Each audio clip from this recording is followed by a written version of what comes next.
Hello all of you, कैसे हैं आप लोग। तो आज मैं आप लोगों से 21-22 की जो फाइनेंशियल बजट, इसको निर्मला सीतारामन जी ने, जो कि हमारी फाइनेंस मिनिस्टर हैं, आज 11 बजे से लेट डाउन किया। उसमें हम जो हमारी शेयर मार्केट को लेके कुछ बातें हुई हैं, उनके रिगार्डिंग में आप लोगों से बात करता हूँ, और कुछ जो हमारे डायरेक्ट टैक्सेशन और इनडायरेक्ट टैक्सेशन को लेके कुछ भी डिस्कशन हुआ है, शॉर्ट समरी में जानने की कोशिश करते हैं। पहली बात तो जो हमारी डाउट थी पुरानी कि स्लैब रेट में क्या कुछ चेंज करेंगे। जो पिछली ईयर हमारे पास सबसे बड़ी मुसीबत थी, 2 स्लैब रेट दिया गया था, क्या उसमें कोई चेंज होगा। तो कोई भी चेंज उन्होंने स्लैब रेट में ऐसा नहीं किया। किसी भी रेसिडेंट, याद रखना, आप अगर इंडिया के रेसिडेंट हो और आपकी एज 75 ईयर्स से ज़्यादा है, तो यहाँ पे उन्होंने एक बेनिफिट दिया है आपको कि आपको ITR 1 भरने की ज़रूरत नहीं है। ध्यान से सुनना, यहाँ पे मिसकन्फ्यूजन ना हो आप लोगों को। ITR 1 भरने की ज़रूरत नहीं है। क्यों ऐसा बोल रहा हूँ आपको कि अगर आप 75 ईयर से ज़्यादा हो तो आपकी इनकम जो आपको आ रही होगी, या तो पेंशन इनकम आ रही होगी या तो इंटरेस्ट इनकम आ रही होगी। तो पेंशन और इंटरेस्ट इनकम वालों को रिटर्न नहीं भरना है। लेकिन अगर आपको इसके अलावा कोई भी इनकम आता है, मान लीजिए आपने एक शॉप खोल रखा है, आप कोई बिजनेस कर रहे हो, तो फिर आपको रिटर्न भरना पड़ेगा। इसमें यहाँ पे छूट नहीं दिया गया। सेकेंड छूट की जो बात की जाए तो उन्होंने क्या किया कि अब जो इन्वेस्टिगेशन होगी या फिर जो असेसमेंट या रीअसेसमेंट होता था इनकम टैक्स में, बार बार असेसिंग ऑफिसर आके बोलते थे कि यार आपकी पिछले 6 साल की हम बुक्स को खोल देंगे। अब उन्होंने उस 6 साल की लिमिट को कम करके 3 साल कर दिया है। मतलब किसी न किसी हद तक हम खुद को सेफ जोन में रख सकते हैं। लेकिन मैं यहाँ पे एक कंडीशन और आपको डाल दूँ कि अगर डिपार्टमेंट चाहे तो पिछले 16 साल की रिटर्न्स भी आपको खोल सकते हैं। उसके रिगार्डिंग कोई चेंजेस नहीं किया गया है। ये सिंपल असेसमेंट और रीअसेसमेंट की बात की थी कि 6 साल की टेन्योर को हम 3 ईयर्स कर रहे हैं आपको।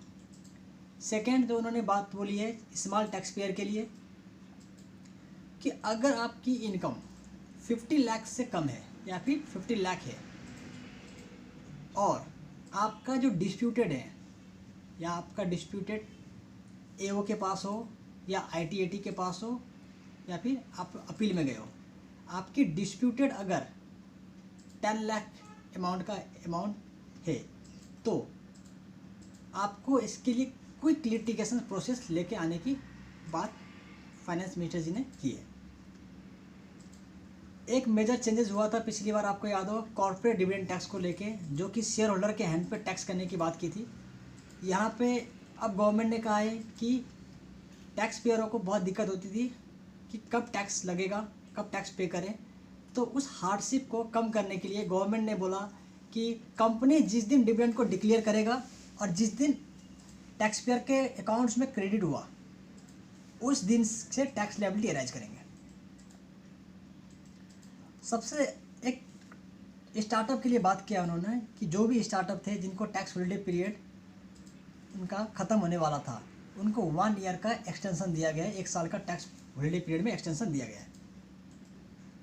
ये सिर्फ स्टार्टअप के लिए है और उनकी एक्सटेंशन मार्च 2022 तक रहेगी। आप स्टेट डेवलपमेंट फंड या इंफ्रास्ट्रक्चर फंड में कोई भी पेमेंट करते हो तो उस पर अब आपको TDS काटने की ज़रूरत नहीं है। अगर इनडायरेक्टली मैं ऐसे बोलूँ कि कोई भी रिसिप्ट आता है, पैसा आता है इंफ्रास्ट्रक्चर फंड से या टैक्स स्टेट डेवलपमेंट फंड से, तो आपको TDS अब नहीं कटेगा, आपको फुल पैसा मिलेगा। पहले इस पर TDS था 10% का, जो कि अब नहीं लगेगी। एक लास्ट मैं आप लोगों को बताना चाहूँगा, कुछ खास मेजर चेंजेस नहीं है इंडियन इकोनॉमी के लिए, कोई भी चेंजेस नहीं है। उन्होंने सिर्फ बड़े कॉर्पोरेट को यहाँ पे छूट देने की कोशिश की है। जिनकी भी टर्नओवर 10 करोड़ एक्सीड करता है उनको टैक्स ऑडिट करवाना है। ये बहुत सालों से चलता आ रहा था, कोई चेंजेस नहीं है।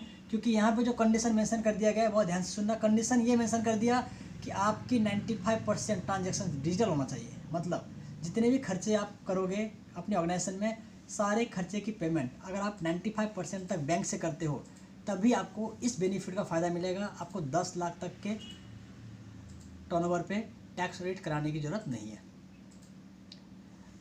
इंडियन इकोनॉमी की बात करूं तो पुरानी प्रोविज़न अभी भी लगेगी, क्योंकि ऐसा प्रैक्टिकली पॉसिबल नहीं होता।